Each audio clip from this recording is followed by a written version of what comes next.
Selamat siang, terima kasih atas waktu dan kesempatan yang telah diberikan kepada saya. Saya atas nama Yuliana Teresa Palung dengan NIM 21030030077, kelas C semester 2 Prodi Sosiologi. Di sini saya akan membuat video berdurasi 5 menit tentang kala mahasiswa, kala medsos. Di sini saya akan mengambil tema tentang perilaku mahasiswa dalam menggunakan media sosial. Kemajuan teknologi adalah sesuatu yang tidak bisa kita hindari dalam kehidupan ini, karena kemajuan teknologi akan berjalan sesuai dengan kemajuan ilmu pengetahuan. Teknologi yang sebenarnya merupakan alat bantu atau ekstensi kemampuan diri manusia yang telah menjadi sebuah kekuatan otonom yang justru membatasi perilaku dan gaya hidup manusia. Perkembangan teknologi memang sangat diperlukan.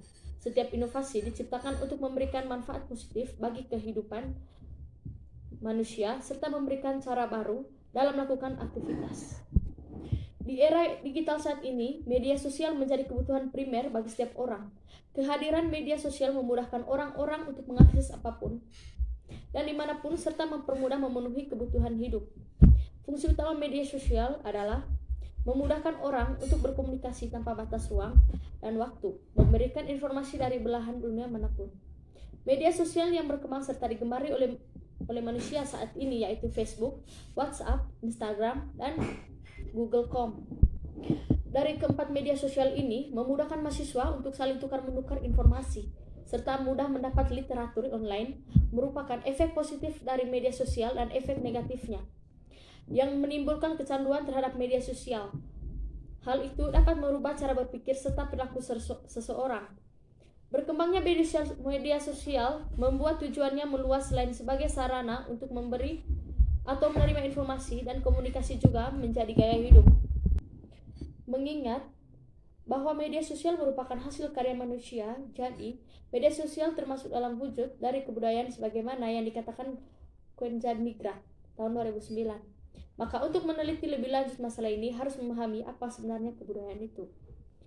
Kebudayaan menurut Quentin-Nigrat adalah keseluruhan sistem gagasan, tindakan dan hasil karya manusia dalam kehidupan masyarakat yang dijadikan milik diri manusia dengan belajar.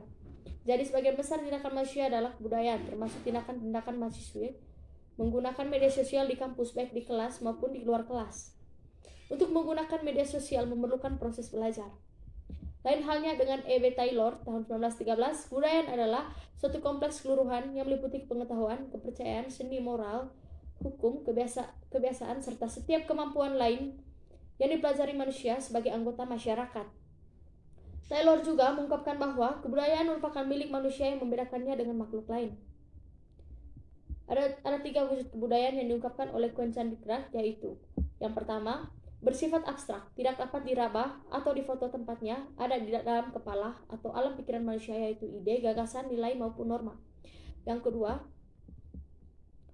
ide dan gagasan yang dimiliki oleh mahasiswa tentang penggunaan media sosial dan bagaimana memanfaatkan media sosial untuk membantu proses belajar mengajar yang efektif. Mengenai nilai, yaitu hal-hal baik dari media sosial, karena nilai merupakan sesuatu yang mempunyai arti atau hal baik dan benar yang dijadikan acuan.